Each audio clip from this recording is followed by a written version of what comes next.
Forgive me, this may be a little rough, but let's say you're going to go buy a Fabergé egg, and you probably find a lot of them online, but you really don't know what you're looking for. You might not be an expert in Fabergé eggs, but they're probably really expensive. I have no idea what they cost, but I could guess they could get upwards of a million, even more.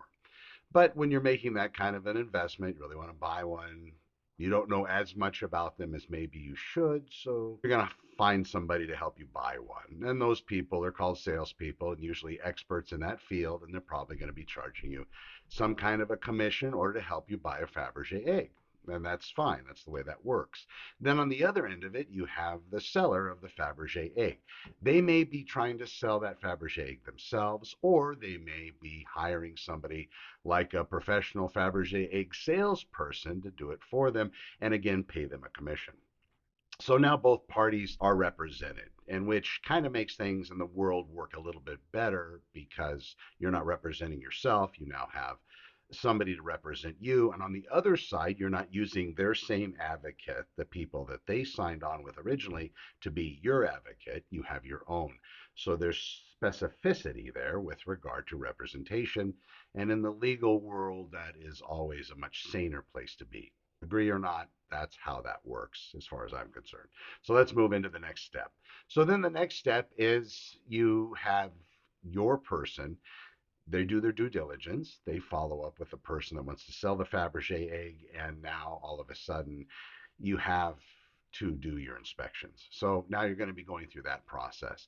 You're going to be checking out things about the Fabergé egg. You're going to be getting maybe proof of ownership, maybe different documents that show when it was first created, who created it, and then past that, who created it part, which we already know.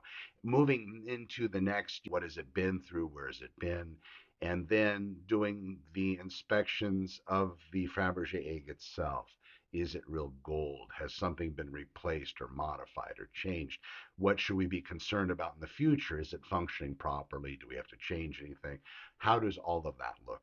Real estate, folks, is very, very similar now. However, a lot of people are saying, well, the agents can just sell the houses themselves without worrying about having to pay a buyer's representative. And that would be wonderful in a beautiful utopia where people didn't sue anybody for anything. And lawsuits and being fearful of getting sued aren't the reason not to. The other reason is the more important reason is the knowledge and experience because we don't know everything about every subject. If you're already an expert in real estate, you're not going to utilize a real estate agent. But if you're not, you probably will.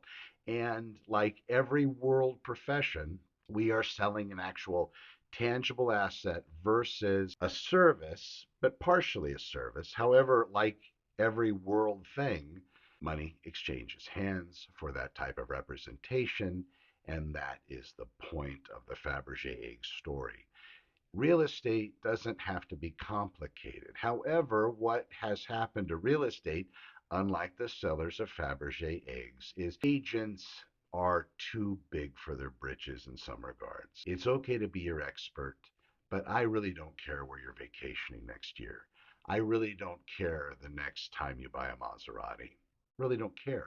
What I care about, Mr. and Mrs. Agent, and those of you that are they and them, I want you to be doing your job. Do your job good. Train yourself. Continual education. Learn from experience. Listen to other stories. Digest everything you can online about the real estate market and offer that to your client.